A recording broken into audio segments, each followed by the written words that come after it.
रात के 12 बज चुके थे।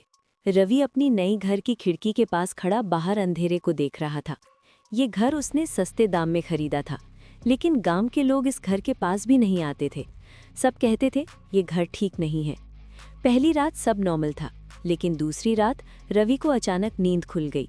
उसने महसूस किया जैसे कोई उससे धीरे से बुला रहा हो। रवि! वो झट से उठ बैठा। रूम में कोई नहीं था। डर के बावजूद वो बेड से उठा और हॉल की तरफ चल दिया।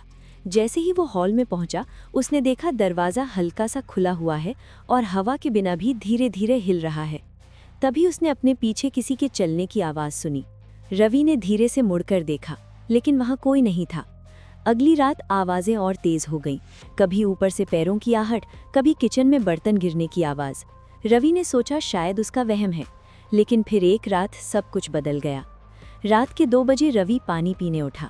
जैसे ही वो किचन के पास पहुंचा, उसने देखा कि एक लड़की अंधेरे में खड़ी है। सफ़ेद कपड़े, लंबी बाल जो उसके चेहरे को छुपा रहे थे। रवि का गला सूख गया।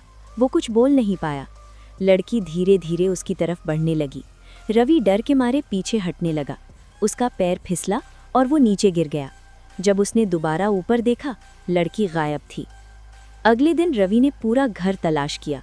स्टोर रूम में उसे एक पुरानी डायरी मिली। उस डायरी में लिखा था कि इस घर में एक लड़की की मौत हुई थी। उसने अपनी जान खुद ले ली थी और तब से उसकी आत्मा यहीं भटक रही है। रवि ने सोचा कि वो ये घर छोड़ देगा, लेकिन उस रात जब वो अपनी रूम में सो रहा था, उसे महसूस हुआ कि कोई उसके बिल्कुल पास खड़ा है। उसने धीरे से आंखें खोली और देखा, वही लड़की उसके बेड के पास खड़ी थी। इस बार उसका चेहरा साफ दिख रहा था, आंखें पूरी काली और चेहरे पर अजीब सी मुस्कान। वो धीरे से झुककर रवि के कान के पास बोली, तुम जा नहीं सकते। अगले दिन रवि का घर का दरवाज़ा खुला मिला।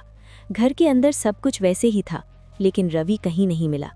आज भी लोग कहते हैं रात के 2 बजे उस घर से 2 आवाज़ें आती हैं, एक लड़की की और एक लड़के की। यहाँ से कोई